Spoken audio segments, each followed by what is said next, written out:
Robert ShedLog for Monday the 10th of January 2022 for broadcast on Sunday the 16th of January 2022. Hello, I'm Robert and welcome to my shed. Now this, I got in the post, by courier today, and I wanted to open it. So let's do a box unboxing video. As I'm right, this will contain a box. So I'm going to cut the tape. It's really not particularly... I'll keep my dress off the screen if you don't mind. So, tape, okay. So this box came from a company called Sculpteo. And let's open it up. And because I've been so busy, I have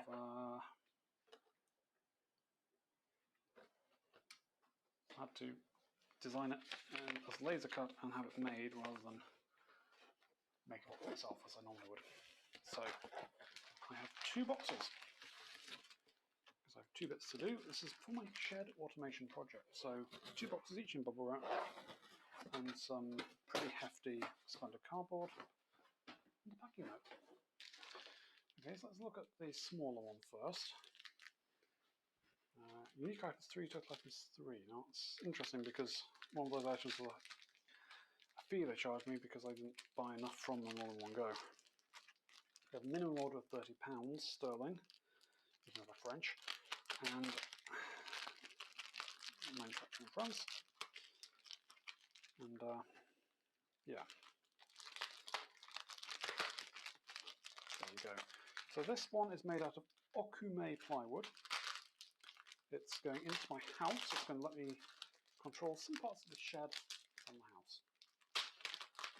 Bubble wrap and sellotape. Lots of it. I'll be doing another video on the shed automation project itself. This is just to get the boxes out, really. Now, having laser cut it, they've now taped it all together. I'm a little bit disappointed. The back of the box is rather... I had to redo this one to keep everything at least 2mm apart, and the back of the box is, sorry, at least 3mm apart from each line. The back of the box is rather sinstered.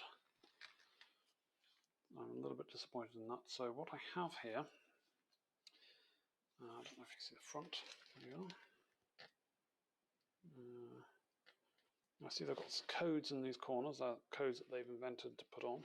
They've put a border around it. I've marked out in Computer Modern Roman some text, exterior lights, interior lights, and Ethernet, which is under the tape. And my plan is that these little sections on the corners, they haven't given me all of the...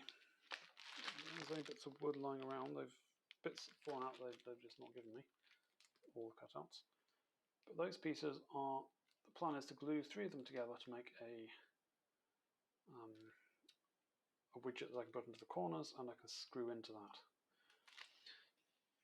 Just looking at the front, it looks pretty decent. And actually I've got the little bit of electronics that's going to go into that box. These holes should be the correct size. So these buttons are clearly not, which means I'm going to have to enlarge them, but at least I've got a hole to work from. Okay, so that's the first one. The second one is for a slightly bigger piece of equipment. It's 3 layers deep instead of 2, and it's got a display and keyboard on the front. So let's see what that looks like. Now, I made this in 2mm ply, specifically Siba ply. This one was Okume, this one's Siba. And this one is box joined. Let's see how well this works. Okay, again, mountains of sellotape. I would have expected a plywood stiffener. Now, I've used a box joint for this, thinking that the cut width is supposed to be 0.4mm, which means the box joint won't hold it firmly. it will give me enough of a gap that I can fill it with wood filler and glue. It should hold quite nicely. Again, this is just an unboxing, I'm not going to make it up today. Let's take a look. Again, they've taped over the front with masking tape.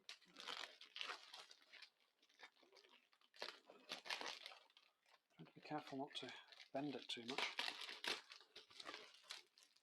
just in case, and to break it getting out of the packaging. It feels a little bit fragile. Yes, there we are. Again, that is a thing of beauty. Okay, so this is the back plate, these two pieces of Patras cutouts. So I'm going to use the existing Patras holes on the wall to mount this onto, so the switches will be subsumed within the unit. Doing the electrical safely is something that I'll cover in the next video. Please don't just randomly replace your Patras boxes. So I've got, this is the left-hand side, the side that's facing the wall, and I'll have a 5 volt and 12 volt supply with easy access there for tinkering. This is the top. It's got some holes for venting the power supply, which is a wall-mounted power supply.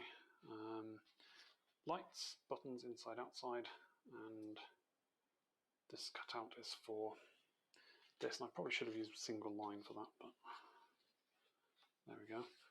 And I can see immediately that this is going to line up perfectly. The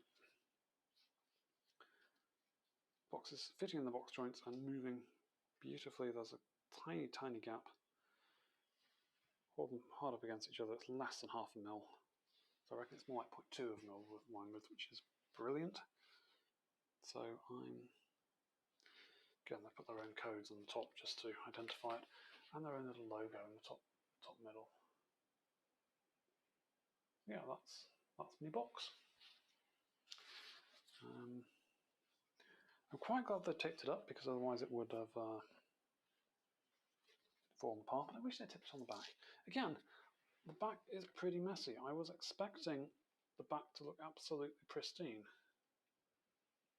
but no, apparently it's laser cutting only looks good from one side, which was news to me, because I've seen commercially laser cut. This is commercial laser cut, I suppose, but I've seen commercial products that are laser cut where it looks pristine on both sides. So I'm a little bit disappointed in that. But this would be absolutely perfect for my needs. Now this is 2 mil thick plywood, and these lines are 2 mil thick. At this sort of size, it's going to be stable enough, and hopefully I can.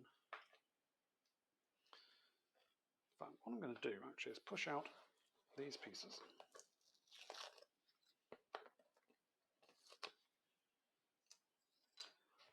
And just check the position of the mounting holes on here.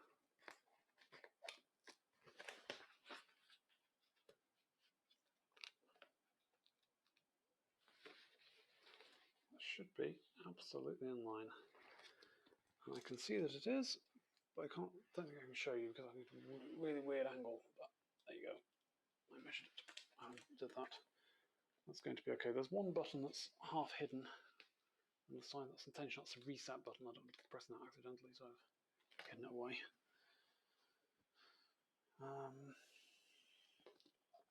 Sadly, this vary cap on these header pins stick out, and I hadn't allowed for that, so I can't push it into the unit, but it'll sit nicely and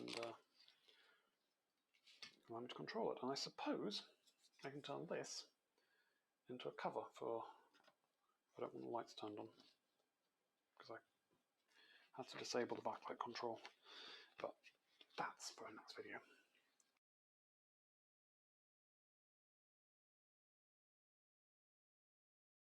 ShedLog for Monday, the 10th of January 2022, for broadcast on Sunday, Robert ShedLog for Monday the 10th of January 2022 for broadcast on Sunday the 16th of January 2022.